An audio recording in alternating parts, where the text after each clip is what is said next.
Assalamualaikum Cinta. Waalaikumsalam, silakan masuk Sopi. Selamat siang. Siang. Kamu mau duduk di mana? Di sini apa di sini? Sini aja lah. Oke, silakan duduk. Terima kasih. Bagaimana kabar kamu hari ini, Sopi? Alhamdulillah baik, Cin. Alhamdulillah. Bagaimana kuliahnya? Minggu ini kamu sudah mulai kuliah ya? Iya, Cin. Minggu ini udah mulai kuliah. Oke. Kuliahnya gimana minggu awal ini? Ada kesulitan nggak? Banyak tugas atau masih nyantai-nyantai aja? Kuliahnya berjalan dengan lancar sih, Cin. Tapi awal-awal udah banyak tugas. Udah banyak tugas. Oke, baik. Kemarin kamu menghubungi saya ya. Kamu bilang, Sophie bilang ada sesuatu gitu yang ingin disampaikan kepada saya. Apakah Sophie ada hal yang ingin disampaikan? Tidak, Cin. Oke, sepertinya kamu masih tegang ya, Sophie. Sebelumnya aku mau tanya dulu nih, sebelum kesini atau kemarin-kemarin itu kamu sudah pernah belum mengikuti sesi konseling? Belum sih, belum. Oh, belum pernah. Oke. Sekarang aku izin jelasin sedikit ya tentang konseling biar nanti kamu paham gitu. Konseling itu merupakan bantuan profesional untuk memecahkan masalah konseling. Konseling di sini tuh kamu dan saya di sini sebagai konselor profesional. Nah, di sini kita akan memecahkan masalah gitu. Kita akan memecahkan masalah bareng yang kamu alami.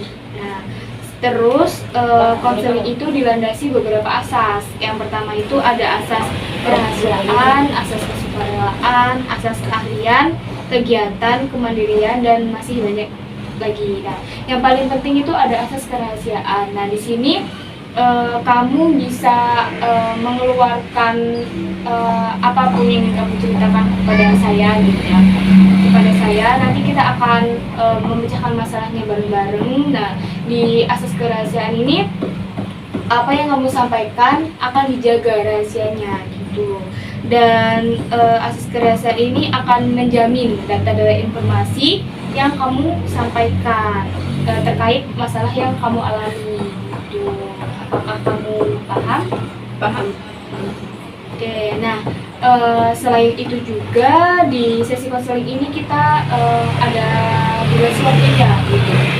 Setiap sesi konseling itu, setiap satu pertemuan itu 45 sampai 60 menit. Misal nih, nanti kamu cerita gitu ya, nanti kamu mengeluarkan keluh kesah selama 45 atau 60 menit. Di situ kita belum menemukan solusinya gitu. Ketika kita belum menemukan solusinya, kita bisa melakukan konseling lagi. Kamu bisa menghubungi saya lagi untuk memecahkan masalah tersebut. Jadi tidak harus satu kali pertemuan gitu. Semisal hari ini kita belum menemukan ini apa jalan keluarnya, kita bisa lakukan lagi sesi konseling besoknya gitu. Apakah kamu paham? Oke, paham, Cin.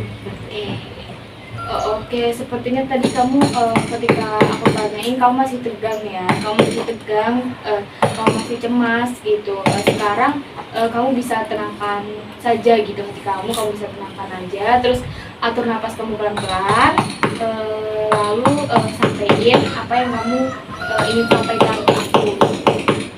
Terus nanti memang ada yang ingin aku sampaikan. Makanya aku kemarin ngubungin kamu dan sekarang ngubungin kamu. Aku tadi sangat cemas, tapi sekarang aku udah agak lebih tenang karena kamu udah jelasin apa itu konseling. Oke, dari penjelasan aku tadi berarti kamu udah merasa lumayan tenang gitu, karena kan aku tadi juga udah jelasin tentang asas ya. Jadi kan apa yang kamu sampaikan itu akan terjaga kerahasiaannya gitu. Bagus. Sekarang kamu datang ke sini itu mempunyai tekad gitu ya, mempunyai tekad untuk memulihkan keadaan kamu. Nah, kamu kan di sini tadi mau cerita. Nah, itu kan artinya kamu tuh ada tekad buat mulihin keadaan kamu sekarang gitu, seperti cemas tadi gitu ya. Sekarang perlahan coba kamu ceritakan apa yang kamu rasakan gitu, dan nanti akhirnya kita akan sama-sama menemukan jalan keluar gitu. Kita akan sama-sama menemukan solusi bagaimana menyelesaikan permasalahan yang Sophie alami gitu, seperti itu. Jadi sekarang coba perlahan kamu ceritakan saja kepada saya, pelan-pelan aja. Saya sebenarnya insecure dan merasa tertekan. Oke, kalau boleh tahu insecure yang kamu maksud itu yang seperti apa ya, Sophie, bisa kamu jelasin? Iya, Cin. Aku tuh ngerasa insecure dan ngerasa hidup ini tuh gak adil gitu bagi aku. Aku merasa diriku ini gak berguna dan gak sebanding gitu sama orang lain. Mereka itu kayak selalu membuatku tuh kayak kehilangan kesempatan gitu. Mereka kayak mengambil semua kesempatan dan membuatku tuh kayak merasa seperti pecundang. Baik, di sini kamu tuh merasa kayak kamu tuh nggak punya kesempatan gitu ya. Kesempatan yang kamu maksud itu seperti apa? Maksudnya itu kesempatan dalam konteks apa gitu? Bisa kamu jelasin lagi? Ya kayak kesempatan buat jadi orang lain kan, yang bisa dia tuh kayak bekerja terus bisa menghasilkan uang cuma dari YouTuber, terus selebgram, jualan online, banyak lah pokoknya. Coba kamu lihat aku sih, gak ada yang bisa dibanggain dari aku. Terus kayak orang lain tuh kayak bisa mencapai impiannya dengan mudah gitu, sedangkan aku di umur segini belum bisa gitu mendapatkan apa yang aku inginkan. Kayak saya tuh tertekan dalam hal ini gitu, Cin. Apalagi aku tuh kayak sering dibanding-bandingin gitu sama orang lain. Saya merasa diri saya itu tuh tidak mampu untuk mendapatkan apa yang aku inginkan. Oke, coba kamu bisa ceritakan lebih lengkap lagi ya, pelan-pelan saja, nggak usah terburu-buru gitu, nggak usah panik. Kayak orang-orang terdekat saya tuh menganggap aku tuh beban gitu. Mereka tuh membuat saya tuh kayak merasa tidak berguna dengan cara gitu membandingkan aku dengan orang seusiaku gitu. Kayak saya tuh kayak seharusnya bisa A, B, C gitu. Ya tapi gimana ya, kayak aku tuh udah mencoba tapi gagal terus gitu. Oke, di sini kamu kayak selalu merasa dibanding-bandingin gitu ya. Di sini Sophie tahu nggak bagaimana kayak mereka tuh menganggap kamu tuh sebagai beban itu gimana? Gini ya, kayak mereka tuh ngebandingin aku tuh secara halus, tapi tuh menusuk gitu sampai kayak bikin aku tuh kayak sakit hati gitu. Dan merasa kayak tertekan gitu. Kayak aku tuh kayak merasa kayak benar-benar takut gitu kalau nanti tuh aku akan gagal gitu. Oke, coba katakan gitu ya. Coba kamu katakan kepada aku kayak perkataan mereka yang bisa membuat kamu tertekan itu apa? Terus kayak mereka yang mereka katakan kepada kamu tuh apa? Sampai-sampai kamu tuh bisa kayak merasa nggak punya kesempatan, terus kayak kamu tuh merasa gagal. Itu kata-kata mereka itu gimana? Kayak dia tuh kayak bilang andai Sophie bisa diandalkan gitu. Oke, sekarang kamu bisa tenangkan diri kamu ya. Mungkin perasaan kamu sekarang itu kayak takut, marah gitu ya. Mungkin rasa takut, marah, sampai-sampai kamu tuh kayak ngerasa Oke, dari yang kamu ceritakan tadi, apakah masih ada hal yang mengganjal dan yang tetap yang ingin disampaikan lagi? Udah sih itu aja yang bisa saya sampaikan. Oke, setelah aku mendengarkan tadi penjelasan dari kamu ya, sepertinya kamu itu kayak ngerasa cemburu gitu loh. Kamu tuh ngerasa cemburu pada pencapaian orang lain gitu.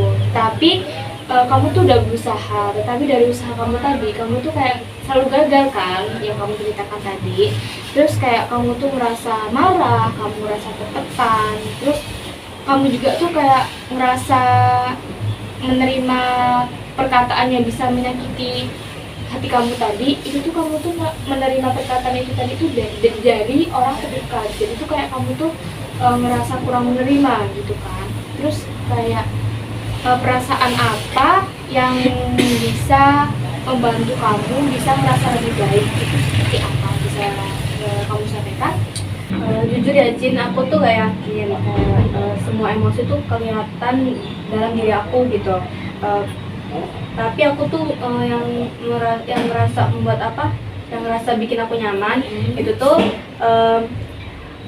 ketika pas saat aku tuh paham kalau aku salah, tapi itu tuh kayak harus benarkan gitu. Tapi perasaan itu tuh kayak muncul cuma sebentar, habis itu aku tuh kayak ngerasa tertekan lagi. Oke, di situ tadi kamu tuh hanya merasa nyaman tuh cuma sebentar ya, habis itu kamu tuh merasa tertekan gitu sama perasaan kamu tadi. Kamu sebenarnya kamu tahu itu tuh sudah benar dan kamu tuh tahu bahwa yang bisa kamu tuh tahu bahwa kamu tuh mempunyai peran sendiri gitu dalam mengubah pandangan dan jalan hidup, karena itu semua yang bisa merubahkan kamu tahu itu. Tetapi kayak kamu tuh tetap merasa tertekan itu tadi. Sekarang kamu bisa ikuti dan jawab pertanyaan aku dengan jujur ya. Nanti aku akan ngasih kamu pertanyaan. Anggap kamu itu sedang berada di dua tempat gitu.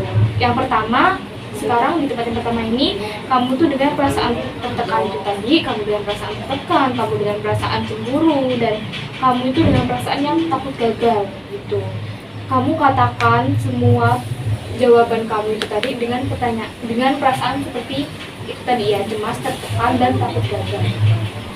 Ini tuh terlalu berat sih, kayak kamu kan tahu ya, sakit kan, tertekan kalau dibanding-bandingin terus sama orang lain.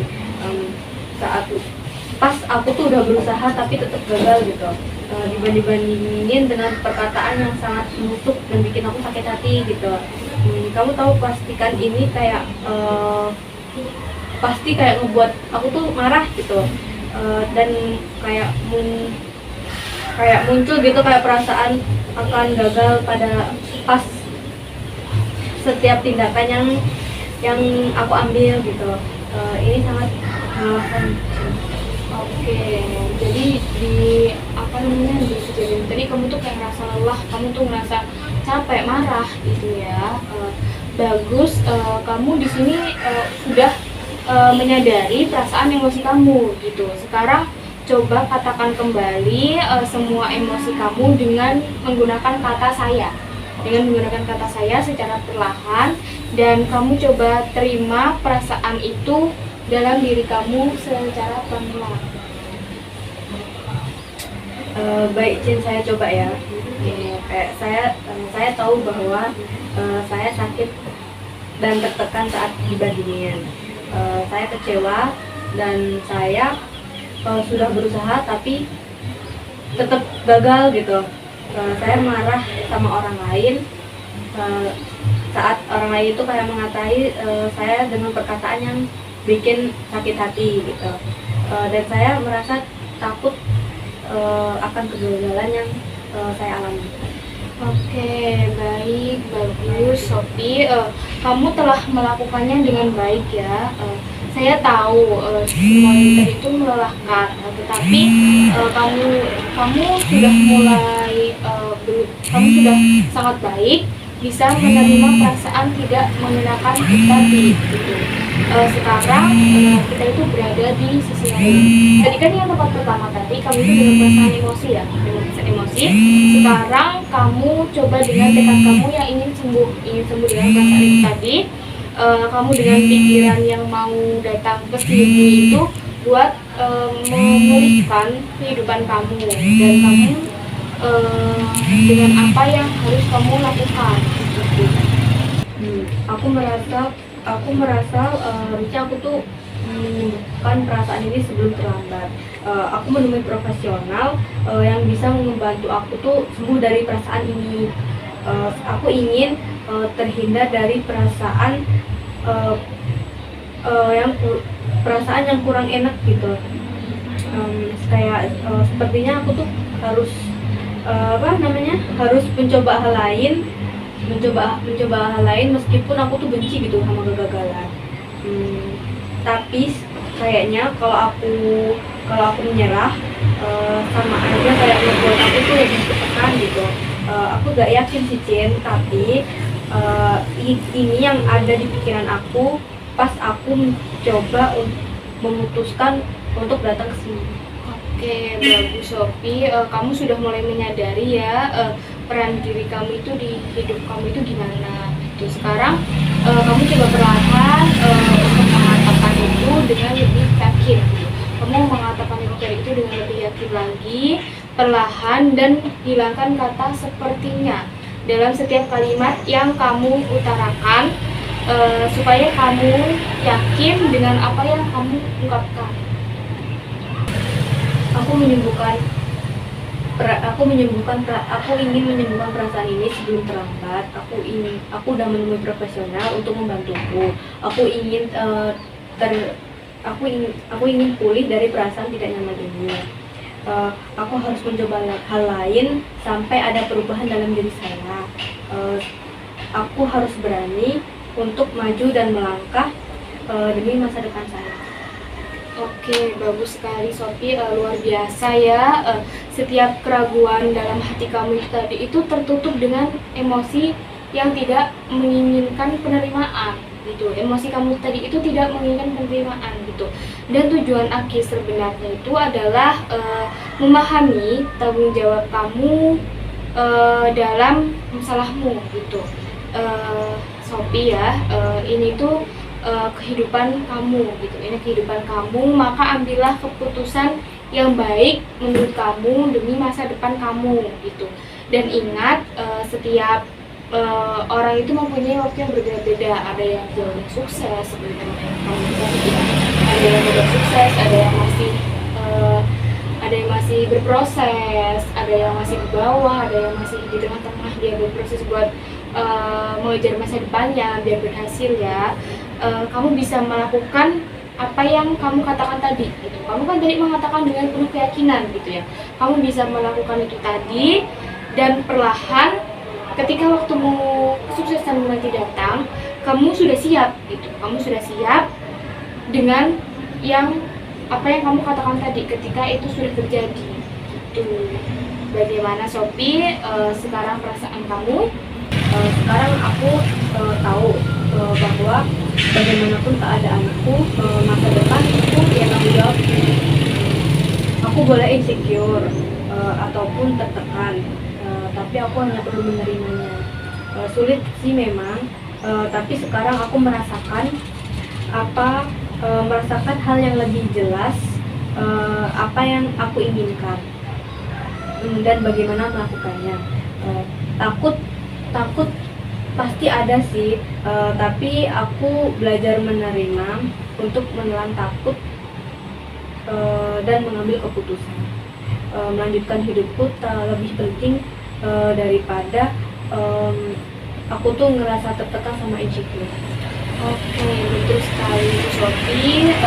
Menjadi diri kamu sendiri itu lebih baik ya. Kita tanamkan itu kepada diri kamu sendiri, karena itu tadi masa depan kamu, ya tanggung jawab kamu gitu. Baik Cin, aku akan berusaha membuat diriku ini sembuh dari perasaan insecure terhadap pencapaian orang lain, dan aku akan menanamkan kepada diri saya bahwa saya harus menjadi pribadi yang lebih percaya diri dan menjadi pribadi. Oke, bagus sekali Sophie. Setelah konseling ini, kamu juga masih bisa berkonsultasi kepada saya gitu ya. Karena saya akan selalu memberikan waktu untuk konseling yang ingin berkonsultasi dan sedang membutuhkan gitu. Apakah ada hal lain yang ingin kamu ceritakan lagi kepada saya? Tidak Cin, mungkin itu aja untuk sekarang ini. Oke, baiklah. Kalau seperti itu konseling hari ini saya akhiri ya, karena kan kita tadi di awal kita udah menyepakati durasi waktu yaitu sekitar 45 dan 60 menit. Maka dari itu konseling hari ini kita akhiri. Mungkin untuk kedepannya, jika kamu ada yang ingin dikonsultasikan kepada saya, kamu bisa langsung hubungi saya aja, lewat chat bisa, telepon juga bisa. Ya Cin, aku sangat berterima kasih sama kamu karena kamu telah membantu saya, dan sekarang saya cukup lega dan pikiran saya kembali lebih positif. Oke, baik. Syukurlah kalau begitu saya tutup konseling hari ini ya, Sophie. Baik Cin, kalau begitu saya permisi dulu ya. Terima kasih banyak. Assalamualaikum. Sama-sama, waalaikumsalam. Hati-hati di jalan Iya. ya.